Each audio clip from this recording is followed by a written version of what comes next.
Welcome back to my channel English तक friends. This is me Ranjan Singh and you are watching English तक। Friends, आज मैं आपके लिए बहुत ही अमेजिंग कंसेप्ट के ऊपर बात करने आया हूँ, जो कि आप यहाँ देख पा रहे हैं आई बिलोंग्स टू, और ये गलत है। अब या तो दो कंडीशन हो सकती है, या तो आपको ये कंसेप्ट पता होगा या फिर नहीं पता होगा। जिन्हें पता होगा उनके लिए कुछ दूसरा ट्रिक्स है, दूसरी चीज़ें बताने आया हूँ, और जिनको नहीं पता है उनको बेसिक शुरू से मैं बता रहा हूँ कि आई बिलोंग्स टू हमें नहीं बोलना है, ठीक है, क्योंकि आई के साथ कभी भी एस और यस नहीं लगता है मेन वर्ब में। ओके, अब मैं ये इस टॉपिक पे क्यों बात कर रहा हूँ ये मैं आपको बताता हूँ। जब आप इंटरव्यू देने जाते हो या कहीं भी आप नॉर्मल कन्वर्सेशन करते हो तो वहाँ आप इंट्रोड्यूस कैसे करते हो खुद को, नाम बताते हो, फिर कहाँ के रहने वाले हो। दूसरा यही कंसेप्ट है कि आपका प्लेस इन्फॉर्मेशन, यानी आप जब प्लेस इन्फॉर्मेशन पे बात करते हो कहाँ के रहने वाले हो, तो आप अगर धोखे से भी कहते हो कि आई बिलोंग्स टू, गलत हो गया। सारा इम्पैक्ट जो है, जितना भी आपका कम्युनिकेशन स्किल का इम्पैक्ट है, वो पूरा जीरो हो गया उस वक्त, क्योंकि आपने बोला है I belongs to. I belongs to नाम का कोई चीज़ नहीं होता है, इसे हम बोलते हैं आई बिलोंग टू, राइट। या फिर आप बोल सकते हैं आई एम फ्रॉम। जैसे अगर बोलना है कि मैं भोपाल के रहने वाला हूं तो आप बोलेंगे आई बिलोंग टू भोपाल, या फिर आप इसे ऐसे बोल सकते हैं I am from Bhopal, right. समझ में आ रहा है? ठीक है फ्रेंड्स, अब मैं आपको बताता हूं कैसे इसका कंसेप्ट कहां से लागू होता है। कभी भी आपने लाइफ में नहीं देखा होगा कि आई गोज़, ठीक है, आई गोज़ गलत हो जाएगा, ठीक है। ये हमेशा ये होता है आई गो, ठीक है, आई गो। कभी भी आपने ये नहीं देखा होगा कि आई प्लेज गलत हो जाएगा, आई प्ले, ये सही है, ठीक है। तो आई के साथ कभी भी एस और एस हम नहीं लगाते हैं, ठीक है फ्रेंड्स। अब इसका कंसेप्ट मैं आपको अभी बताता हूँ। ग्रामर का एक रूल है, वो रूल ये है कि अगर आपका सब्जेक्ट सिंगुलर होगा तो वर्ब भी सिंगुलर होगा। ये ग्रामर का रूल है, ठीक है फ्रेंड्स। मैंने क्या कहा अभी कि अगर सब्जेक्ट सिंगुलर होगा तो वर्ब भी सिंगुलर होगा। अब सब्जेक्ट सिंगुलर और प्लूरल मैंने आपको बताए थे, और एक बार और यहाँ मैं आपको बताना चाहूँगा कि जैसे सब्जेक्ट आपका सिंगुलर और प्लूरल कैसे होता है। जैसे ही, शी, इट, कोई भी सिंगल नेम होगा, या फिर everyone, everything, everybody, someone, something, somebody, ये सब है सिंगुलर, ठीक है। और प्लूरल जो हो गया वी, यू, दे,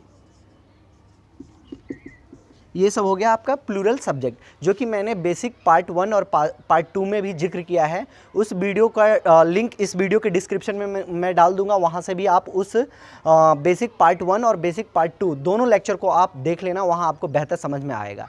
तो मैंने अभी क्या बोला है कि अगर आपका सब्जेक्ट सिंगुलर होगा तो वर्ब भी सिंगुलर होगा, परंतु ये कंसेप्ट आई के साथ लागू नहीं होगा, क्योंकि आई पूरे इंग्लिश के अंदर एक्सेप्शन है, यानी कि अपवाद है।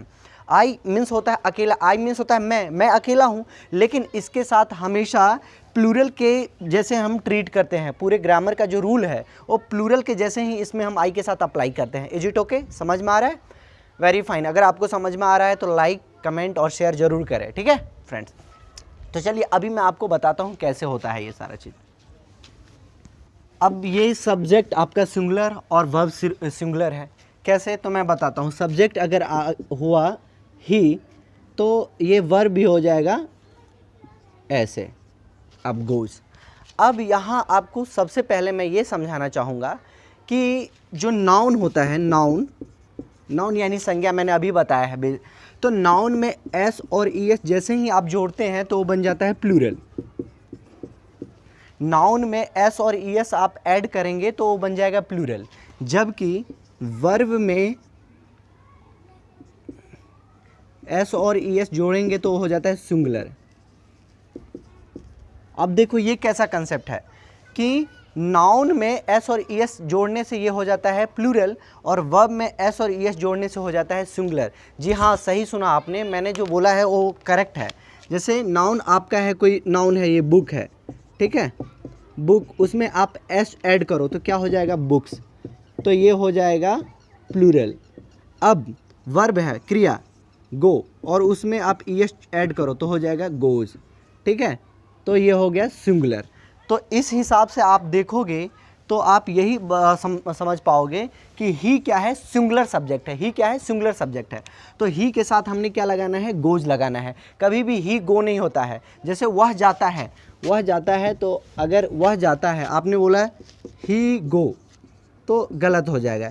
क्यों? क्योंकि ही जो है सो सिंगुलर है, ही सिंगुलर सब्जेक्ट है और सिंगुलर सब्जेक्ट के साथ सिंगुलर वर्ब आएगा, और तो यहाँ हो जाएगा ही गोज़। ठीक है, तो ये सही है और ये गलत है। समझ में आ गया? ये रूल आपके लिए बहुत इंपॉर्टेंट है कि नाउन के साथ एस और ईएस जोड़ने से हमें प्लूरल मिलता है और वर्ब में एस और ईएस जोड़ने से हमें सिंगुलर मिलता है। ये आप अपने ब्रेन में अभी बैठा लो, just keep in your mind कि नाउन में एस और ईएस जोड़ने से प्लूरल बनता है, जबकि वर्ब में एस और ईएस जोड़ने से क्या बन जाता है, वो सिंगुलर बन जाता है, जो मैंने अभी आपको बताया है। ठीक है, इसीलिए हम ही गोज कहते हैं। ठीक है, समझ में आ गया?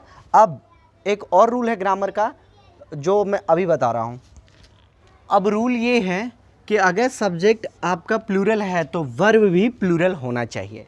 जिस तरह से सब्जेक्ट सिंगुलर है तो वर्ब भी सिंगुलर होना चाहिए, उसी प्रकार से अगर सब्जेक्ट प्लूरल है तो वर्ब भी क्या होना चाहिए, प्लूरल होना चाहिए। सिंगुलर मीन्स एक वचन और प्लूरल मीन्स होता है बहुवचन, एक से ज़्यादा। ठीक है, तो ये बेसिक लेक्चर का आज पार्ट 3 में पढ़ा रहा हूँ, इसलिए मैं आपको बिल्कुल डिटेल और जीरो लेवल से बता रहा हूँ। ठीक है, तो देखिए प्लूरल जैसे हो गया वी, तो वी के साथ हम लोग जाते हैं तो वी गो होगा, क्योंकि वी प्लूरल सब्जेक्ट है, वी प्लूरल सब्जेक्ट है तो वर्ब भी गो होगा। ठीक है, और इसी आधार पे हम पूरे ग्रामर को ड्राइव करते हैं इस रूल के लिए, राइट। ये जो रूल होता है ये हर जगह आपको लागू किया जाता है। बस आपको इतना ध्यान में रखना है कि कहीं भी नाउन है तो नाउन में एस और ईएस जोड़ करके हमें प्लूरल बनाते हैं, जबकि वर्ब में कहीं भी एस और ईएस ऐड करते हैं तो सिंगुलर बन जाता है। ठीक है, अब वर्ब में एस और ईएस जोड़ के हमें सिंगुलर बन जाता है। तो अब देखो नाउन कोई भी होगा, जैसे मैंने आपको बोला बॉय, तो उसमें आपने एस जोड़ करके बना देना है बॉयज़, तो ये प्लूरल हो जाएगा। जबकि वर्ब जैसे प्ले, तो प्ले में आप एस जोड़ो हो जाएगा प्लेज। ठीक है, तो ये हो गया सिंगुलर। इस रूल से आपका सारा जो समस्या है, जो छोटी छोटी मिस्टेक करते हैं, वो पूरा प्रॉब्लम यही सॉल्व हो जा रहा है। इसके अलावा कोई भी कंसेप्ट नहीं है। ये छोटा सा लेक्चर है बट बहुत इंपॉर्टेंट है। ठीक है गाइज, तो आपको ये चीज़ समझ में अगर आ गया हो तो इस वीडियो को आप सबसे शेयर करो। Thank you so much. जय हिंद, जय भारत।